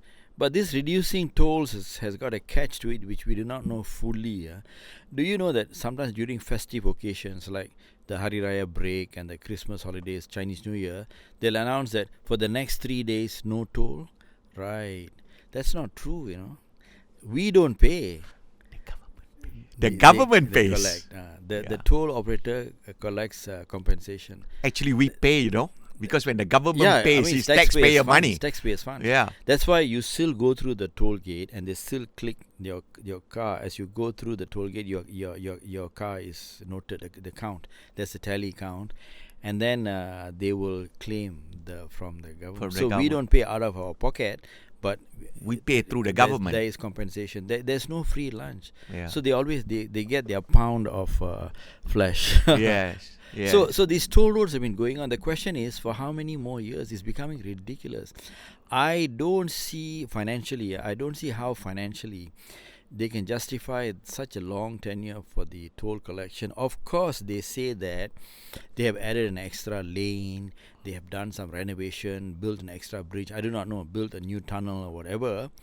But you have to scrutinize this, Yeah. Like there was one case in an intra-city toll, there was some extension done, some widening or whatever, on a certain stretch only of the highway, but the concession was extended for the entire highway. You get what I'm saying? So this is, to me, is not only debatable, it's dubious, because we really do not know the mechanisms. The details are not made known to us. But just by looking at the 10 years, 40 years and extended again and again, it's ridiculous. And the original costing of these highways is a fraction of some of the debts which have been accumulated since then for other things. They have used the cash flows. They have leveraged on the cash flows from these highways to do other things. Okay, maybe to add another lane, but also like to acquire other businesses and things like that. So all that has been paid from the revenue from these concessions. So why can't you bring the concession to an end and make the roads toll free? Especially since a lot of these toll concessions are actually owned by GLCs. GLCs is government. It's owned by us, the taxpayer. We own it, or we have major control over it. Shares over it. It's taxpayer owned. So how does it benefit the taxpayer when the taxpayer owns the companies that puts a toll on the taxpayer every time we use the toll for 20 years and 30 years and now 42 years? So it's like never ending. I think it can be brought to a close. You can either, if you don't outright abolish the tolls, you can substantially reduce it. Okay, if they have debts, outstanding, whatever, there are ways to restructure financial engineering. You can ask me, I'm an ex-banker, I know how to do it. There are 100 ways of doing it. The easiest one is the government issues bonds. The Americans have done it, highway bonds. Much simpler is you put a little tax on petrol fuel, 1 cent, 2 cents, which President Reagan did. He put a tax of 5 cents per gallon in the 80s, and the funds were used to repair American highway infrastructure, and they had a fixed tenure. He said they were collected for so many years. They collected the money. They collected billions, because you will collect billions easily.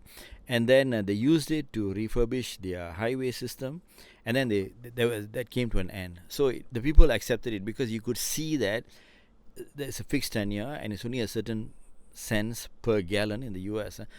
So what I'm trying to say is that there are 1,000 ways to skin the cat. Bottom line is you remove the burden on the consumer, on the people who drive on the highway, on the voter. You make life easier for the voters. Now you burden them more and more, and then you wonder how come you're losing the elections. Remember, the topic for today is actually how to win 2/3 majority in parliament. Conversely, how not to get kicked out.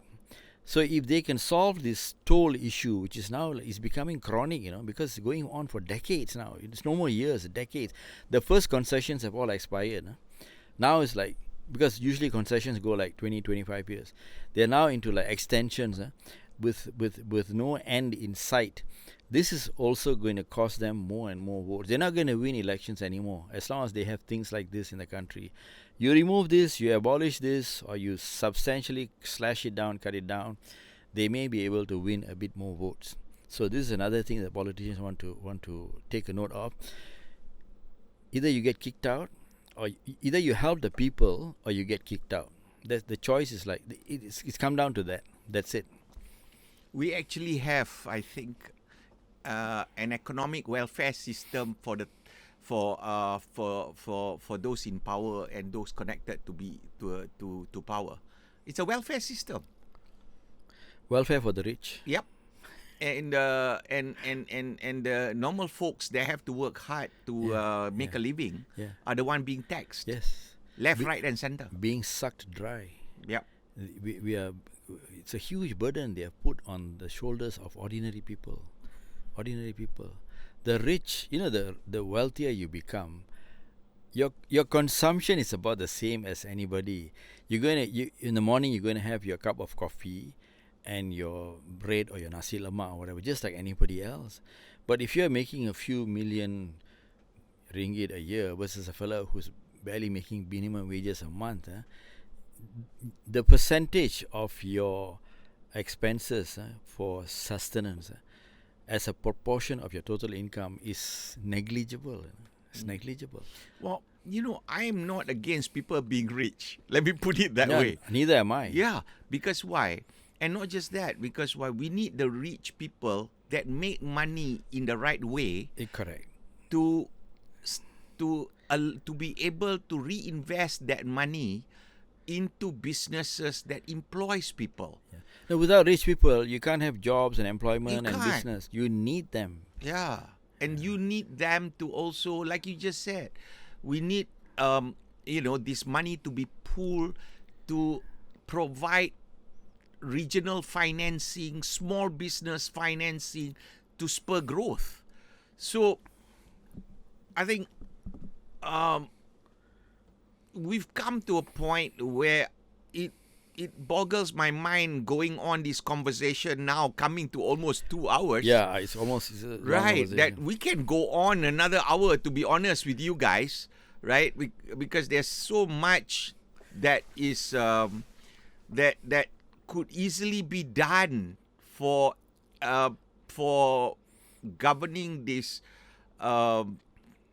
nation of ours, which are full of innovative people. Really. Let me come to the last Please. 2 points. Let's try and wrap this up with something. Wrap this up. Corruption. We cannot have a conversation without talking about corruption. Corruption has to go. But corruption is not disappearing. In fact, some people would argue that corruption is getting worse. Yeah, really, corruption has to go. And we only have that one outfit, the MACC, which handles corruption cases. They are terribly understaffed. They don't have enough manpower. I was in the MACC for 4 years as advisor in one of their advisory panels. They are critically understaffed, and there are a lot of cases. So they are always. It's difficult for them to crack all the corruption cases in the country. It's just too much. But I once suggested to them, I wrote a paper and submitted to the MACC, which was adopted. But then, so many things happened. That was a long time ago. Governments have changed. Because they are so understaffed, one of the ways that they can, what I proposed, which was accepted, is to use this something called a black area versus white area system. When we had the communist insurgency in the country, 48 to 60, and later the second insurgency until 1989, again our police security forces were short of personnel. They were understaffed, and there was problems over the country.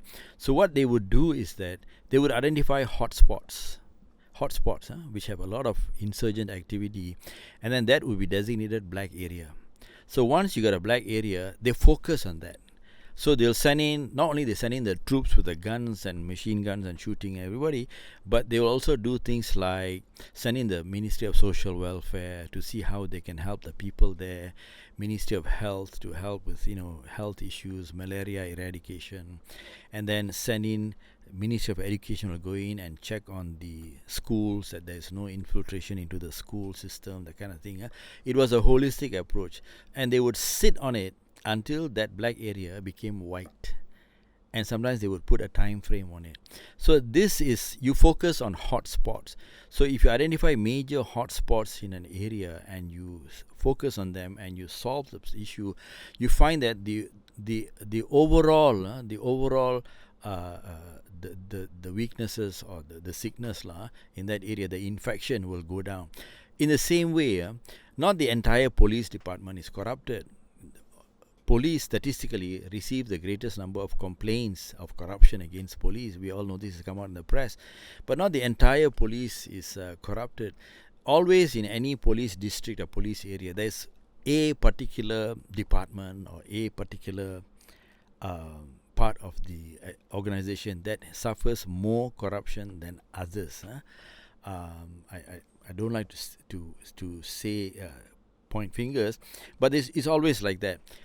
Same thing with the local authority, the town councils, the city halls, the district office, Majlis Daerah. Not the entire town council or Majlis Daerah is corrupted. There may be one or two or three departments that have more problems than others, usually relating to approvals of property projects. In the land office, the transfer and some of those things, those are the departments that may have more trouble than other departments. So if you identify these hotspots in the police department, hotspots in the customs department, not the entire customs is corrupted.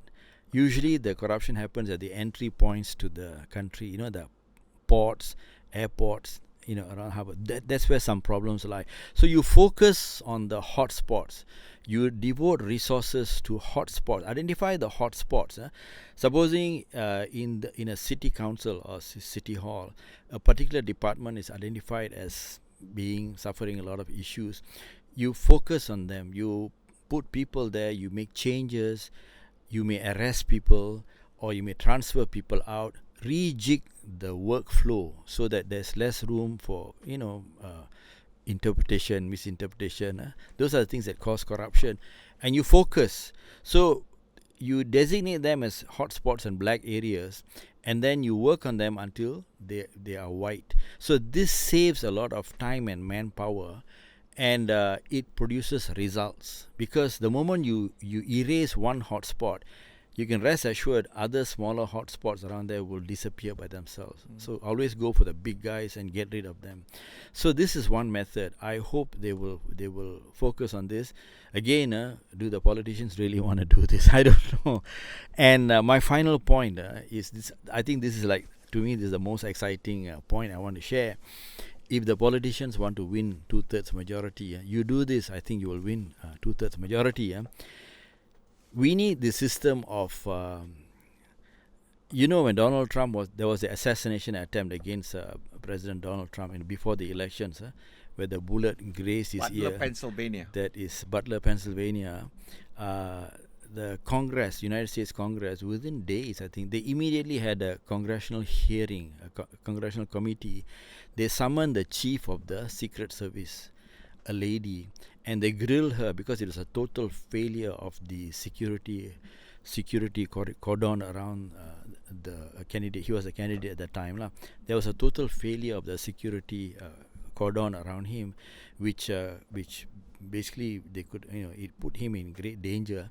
They grilled the chief of the Secret Service, this congressional committee, and it was a public hearing, live telecast. Of course, she couldn't answer many questions, and then she resigned.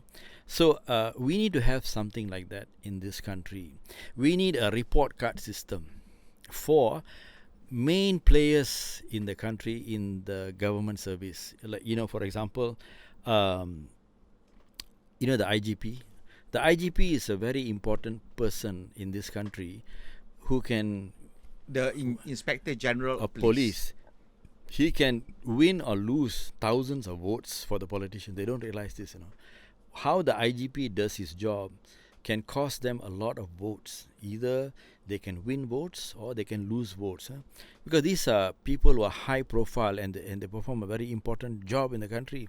The AG, the Attorney General, the Chief Justice, the Bank Negara Governor, the Commissioner of the MACC, the Anti-Corruption Commission, the DG of Immigration, and there are people like this. We should have a system where these people, I like the IGP and the AG, and the Chief Justice, they should present regular report cards on what they are doing to a parliamentary committee. It has to be a bipartisan committee. Let's say every 6 months. There has to be a public hearing. They must present. You see, civil servants cannot be held liable when they do their work. You cannot hold the IGP legally liable, when he performs his professional duties as IGP or the AG or the Chief Justice. Otherwise, nobody will become the IGP or the AG or the Chief Justice.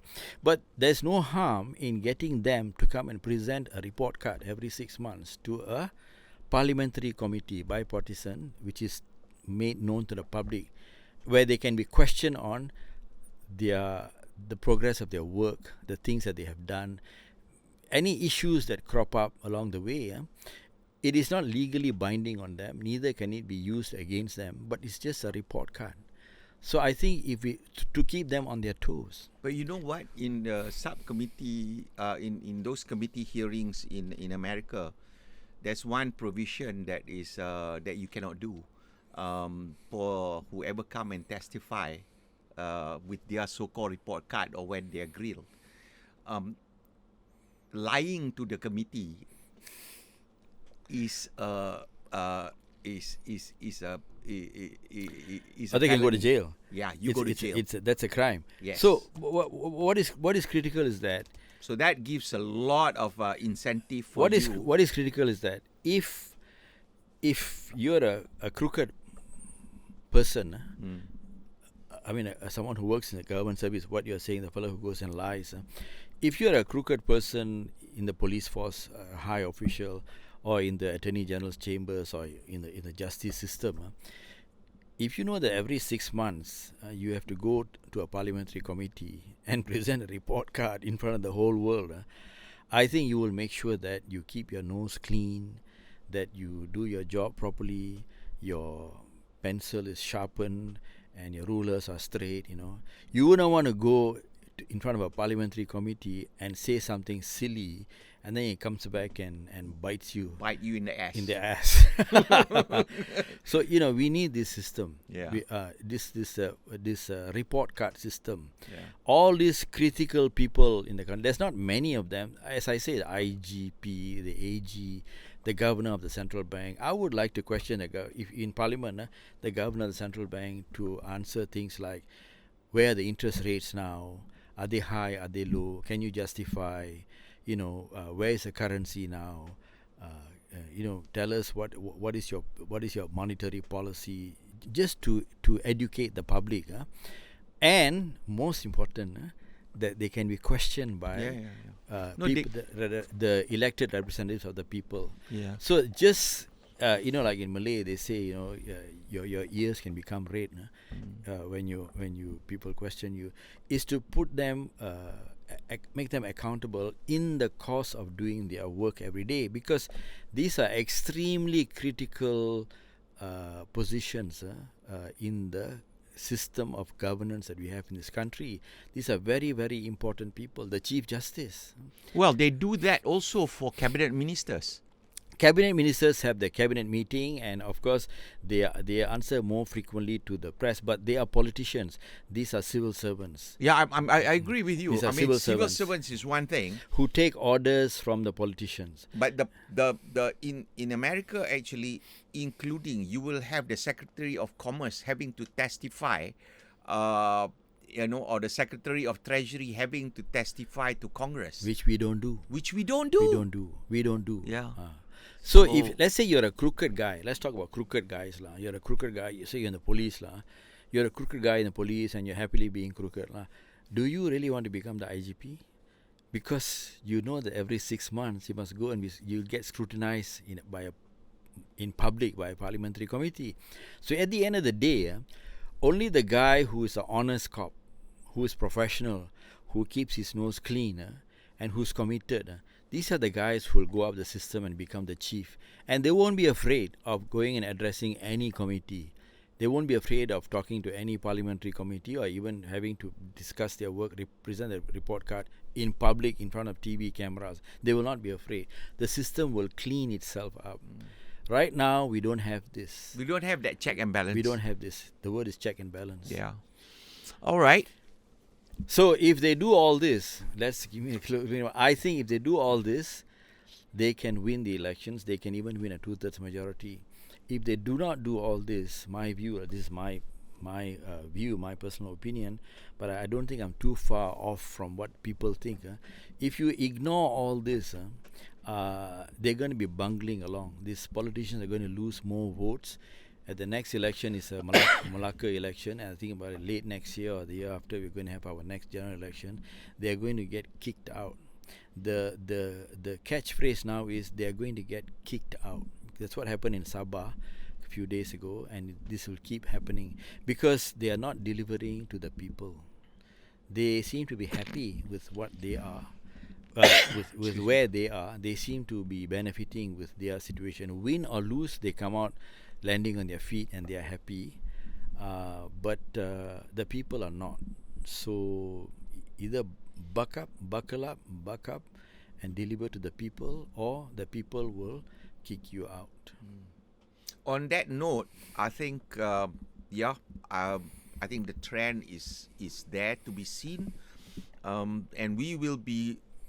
I think the people are not slowly. I think it's going to be a revolution of the mind with respect to the voters, because they have access to podcasters like us, who are who are paving the way for the people to think differently and not be scared of boogeymans. So on that note, I hope we have a lot more to say and a lot more things that we believe the people want to hear and want us to say on their behalf. So let's spread this message wide. Like, comment, subscribe so that you get our series every time it drops, and we make this a better country. Thank you so much. I've enjoyed it. I hope you guys too. Syed, Thank you very much. we'll see you guys again. Bye-bye.